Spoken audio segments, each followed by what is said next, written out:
welcome to the YYC Soccer Podcast. My name is Jason Komet, and my co-host is Scott Strasser. Hey, Scott. Hey, Jason. How's it going? It's good. I'm on location again this week. Another journey outside of Calgary. Yeah. You sent me your makeshift office setup for recording tonight's episode. I'm pretty impressed. Whereabouts are you? I know you said you were camping this weekend.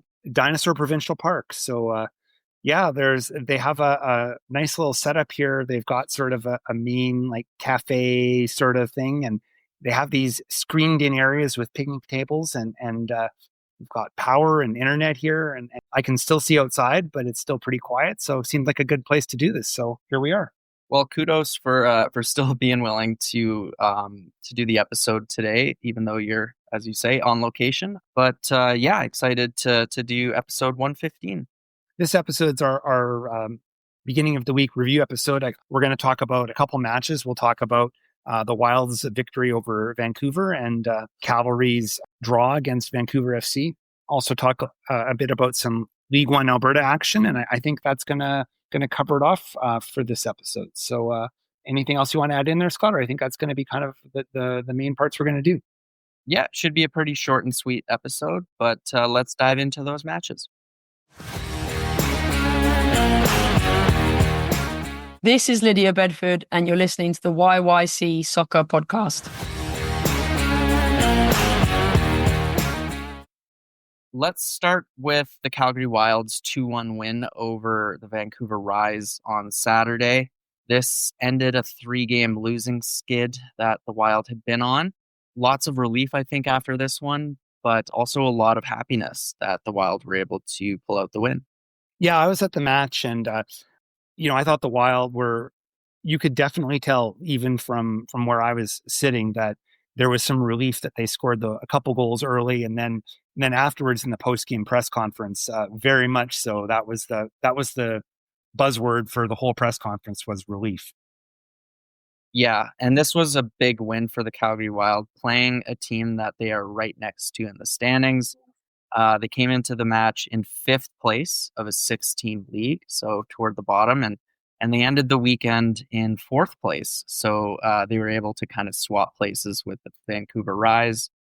Yeah, I mean, overall, it was a really strong first half from the Wild. They scored 2 great goals, although they weren't able to pull out the clean sheet, and they did allow Vancouver to score a goal toward the end of the match.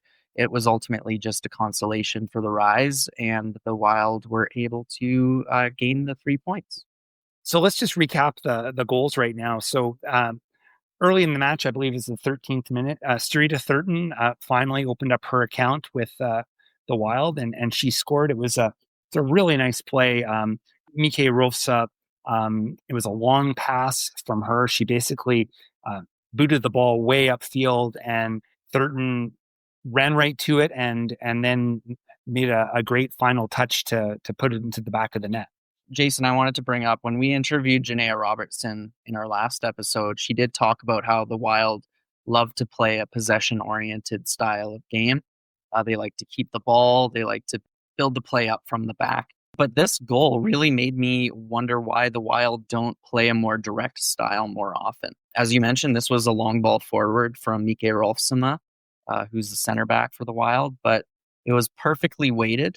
And Serita Thurton, who's usually out on the right wing, but was on this particular play right in the middle of the pitch, almost like a number 9. She timed her run perfectly to get onto the end of this pass. And then as it was still bouncing, she dinked it over Vancouver's goalkeeper into the net. Really great goal. And yeah, great for her to finally get that monkey off of her back, because this was her first goal of the season, but she has had a lot of really good scoring chances. So there's probably a lot of relief from her to bury those skeletons and get on the scoreboard. One thing you mentioned a while back, and I don't know if this was actually in an episode or this was just us chatting, you said once she finally scores her first goal, it may get a lot easier for her.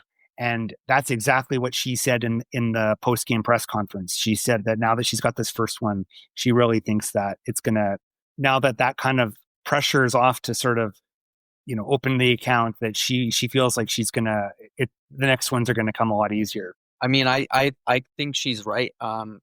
We have seen her, especially in the first half of games when she is still really fresh. Like, she's probably the Wild's fastest player. And when they play her down the wing, she often gets on the end of these passes and strikes her way into the opponent's box. And as a winger, she's usually looking for a pass, or she's looking for a cross or a layoff. But in this case, like, just with her positioning in the middle of the pitch, there was really only one solution, and that was to go for goal. And yeah, I don't know if it's something that the Wild want to do a little more often, having her kind of operate in the middle of the field rather than out wide, but it really paid off in this particular play. Yeah, and can't understate Mika Rolfson's ball was perfect. Like, that was a great assist from her. So great work from both of those players to put Calgary up 1-0.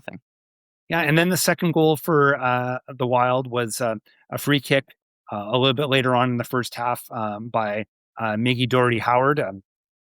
Great free kick. I don't know what else to say. Just very well taken. Absolutely. This was out on the left wing, and it was the kind of position where you could either go for goal, or you could more than likely swing in an in-swinging cross. And I think the Rise were probably expecting Dougherty Howard to try and find a teammate on this, but no, she went near a post and pinged it perfectly into the back of the net. And would that be her second goal of the season now? I think that's her second goal, yeah. Yeah, I think she got one in that 4-1 win over Halifax earlier into the season. But yeah, I mean, that's the kind of thing you want from your captain, right? To step up and take a free kick like that and have the courage to go for goal in that case. And then after that, it got into the second half, and the Wild they were trying to manage the game, I think, the best they could, and they weren't really pushing forward much at all. And I didn't really feel that, the Rise was making a lot of progress either, at least for the first half of the second half. But once it got into the final, maybe 15 or 20 minutes, it was getting harder. And then Vancouver was able to pull one back, I believe, with about 10 minutes to go in the match.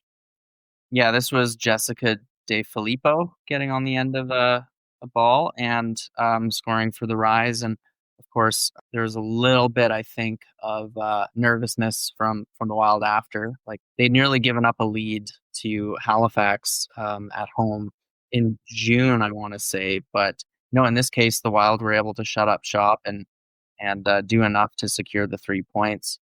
I think Vancouver started to push, and I think that they were having a little bit of trouble containing it. And I know even at the end of the match, I think, those things you need to do in the last few minutes, like, go to the corner and stuff like that. I think the Wild didn't do a super great job at that. And I think Lydia Bedford acknowledged that in the post-game press conference. But they were still able to finish it off and get the 3 points. Definitely. So this win, as mentioned, puts Calgary in fourth place of the league standings at the moment. They are tied with Ottawa on 14 points, but the Rapid do have a game in hand. But that is actually who Calgary plays next. So that will be an opportunity to gain some ground and get, I think, what would be their first win over Ottawa this season. Mm-hmm. From the Wild's perspective, this match turned out really well because, all indications have sort of shown that Vancouver and the Wild were very similar.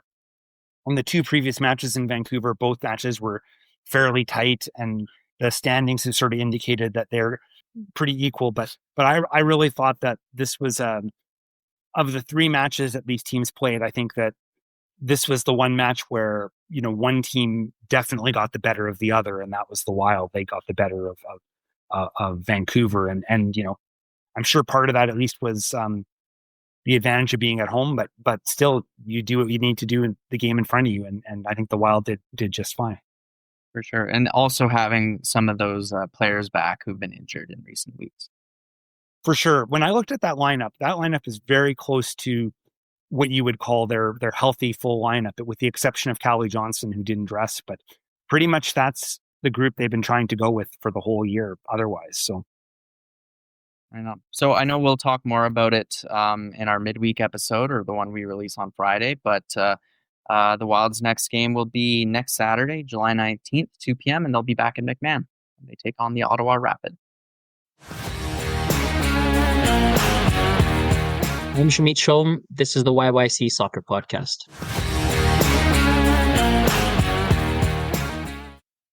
Okay, Scott, Cavalry FC played their match on the weekend, sort of in a bit of an unusual time on a Sunday evening out in Vancouver. Yeah, this was a rematch against Vancouver FC, who had knocked Cavalry out of the Canadian Championship in a penalty shootout just a few days before. So an interesting scenario coming into this. Cavalry really wanted to make amends for that departure in the Cup quarterfinal. But this game ultimately turned out to be quite the snoozer. A goalless draw, no shots on target in the first half, and only 4 in the second half. So there's really not too much to talk about, but that Cavalry is still winless against, as Afshin Gopi would call it, the best last place team in the history of the CPL. I've never heard anyone ever say that before. I think it's interesting. And anyway, the game was boring. And the only comments I really had out of it is Schmidt Schom left the match with an injury, and hopefully that wasn't too serious. And I want to get your thoughts on that straight red card. It looked like it was probably deserved by a Vancouver player. Yeah, by Nicolas Mesquita, who is a really important player for Vancouver FC. So they're going to definitely miss him for the next 3 games. But he scored 2 goals against Cavalry this season. But I don't know what he was really thinking in this particular tackle, because it was late and it was kind of rough looking. The one thing I think was kind of unfortunate was that, even though Cavalry had a man advantage for basically half an hour, they still couldn't put one in the back of the net. That's kind of disappointing from their point of view. Yeah, and it's, what's noteworthy is, we talk about Tobias Warshevsky a lot and his productivity, but he's actually in a bit of a scoring slump at the moment. I think that's now 6 CPL games without a goal from him. And I know he, of course, missed a penalty against Vancouver a few days beforehand. So not too sure what's going on with Toby at the moment. I know strikers can definitely go through hot and cold patches. Like that's normal. But I'm sure Cavalry fans and the club will hope that he can get back to his usual scoring touch. For sure. And I think, at the same time, probably the other biggest offensive threat you want to talk about, Ali Musi, I think he had probably one of the best chances in this match. And he was sort of wide open right there in just inside the less than 6 yards out, I think it was. And he had a wide open shot, and he didn't hit it very well. I think seemed like he might have been surprised he was so open, but that was unfortunate, I thought. I can think of two other times in the last couple of years where people were really surprised when Musi didn't score. They were both breakaways, right?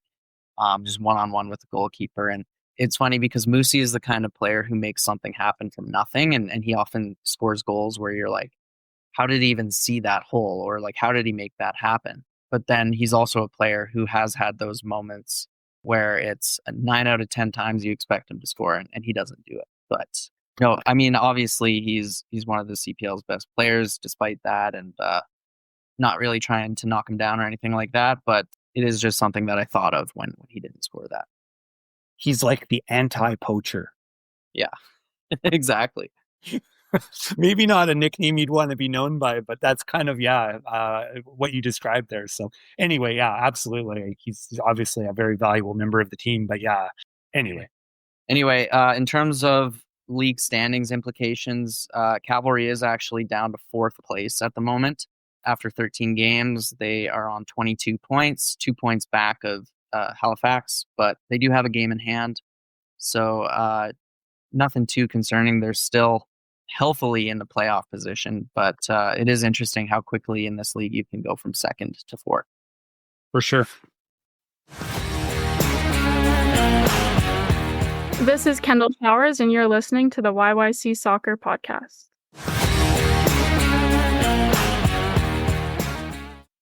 All right, last segment for tonight's episode. Let's just quickly recap the games that happened in League One Alberta on Friday. First off, we know that St. Albert and Rangers were playing at Weber Academy.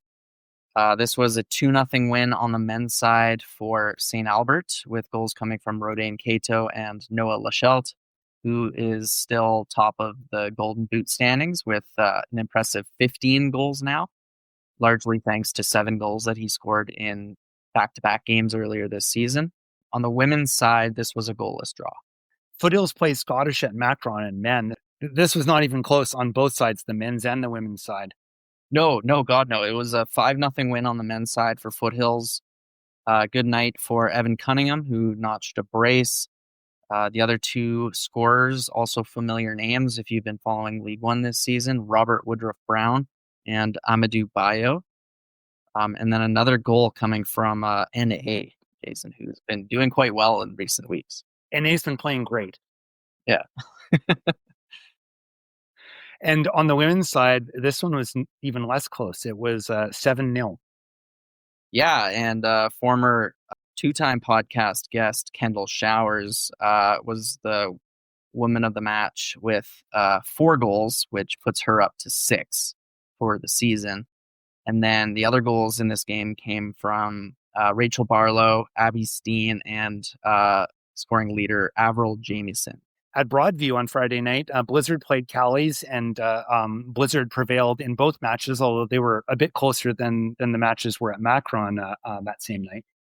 This would have been the one to watch, wouldn't it? It was a 5-4 win for Blizzard on the men's side. A hat trick from Marco Plenzik. Interesting to see that Moel Gandor scored 2, and the first 4 goals came in the first 12 minutes. So a game that you didn't want to show up late for. How does that even happen? I don't even understand how you can score 4 goals in the first 12 minutes. Like, I guess, like, obviously it happened, but I just read that and I'm like, is that really true? Like, it just seems like crazy. And it's not even like the game really slowed down that much after that, because there were still another 5 goals in the remaining 78 minutes. So a goal every 10 minutes in this one. Lots of goal mouth action. It would have been a really long article if you were writing the game story for this one. And on the women's side, the Blizzard won 2-1. Yeah, and what interested me was I didn't really recognize the names of the players who scored. I don't know if you do, but Erica Maisko and Sarah Donick scored for Blizzard, and then from Cali's, the lone goal came from Juliana Larada Hernandez. I'm pretty sure Erica Misko is with the Dinos. Okay. And the final match involving Calgary teams was up in Edmonton. Villains played BTB, and BTB swept both games. Neither of them were close. Now, on the men's side, 5-1 win for BTB. Villains' only goal came from Masi Jabaji, and that was a penalty. Interestingly, a player named Mao Hein scored 4 goals for BTB, so I'm sure he got man of the match. On the women's side, yeah, not a close one. 4-0 win for BTB. So before we wrap up here, let's take a look at the table right now. On the men's side, things are still pretty tight. BTB and Foothills both have 25 points. Yeah, they are first and second respectively, but BTB does have a game in hand. In third is Blizzard. They've only played 10 games, so 4 fewer than Foothills, and they're on 22 points. Middle of the table, occupied at the moment, 4th through 6th, is St. Albert on 21 points, Rangers on 17, and Scottish on 17. And then let's move over onto the women's side, and really, I did the math on this. There are 4 teams that could seal first place mathematically, but realistically, probably only 3. Foothills is first place with 27 points, and Blizzard and St. Albert have 23 and 22 points respectively. Yeah, and then rounding out the table, you've got BTB in 4th, but they're 7 points back of St. Albert with 15 points. Callies are 4 points back of them with 11. And then at the bottom of the table, you've got Villains, Rangers, and Scottish. Villains and Rangers on 10 points each. Scottish really struggling down at the bottom of the table with 5. Tuesday, we've got a couple matches. We've got Callies against Blizzard at Broadview, and we've got Rangers and Villains at Weber. Thank you for listening to the YYC Soccer Podcast. You can have this podcast downloaded to your device as soon as it becomes available by subscribing on Apple Podcasts, Spotify, or other platforms. You can check out our website at yycsoccer.com, and you can look through our episode archive and find other options to listen, including our YouTube channel. We also have links to buy my book, Here Come the Cavalry, chronicling the history of professional soccer in Calgary. You can leave a question or comment in the Contact Us section of our website, And you can also interact with us on social media through X, Instagram, or Blue Sky, where our username is @YYC Soccer 403. Thanks for listening.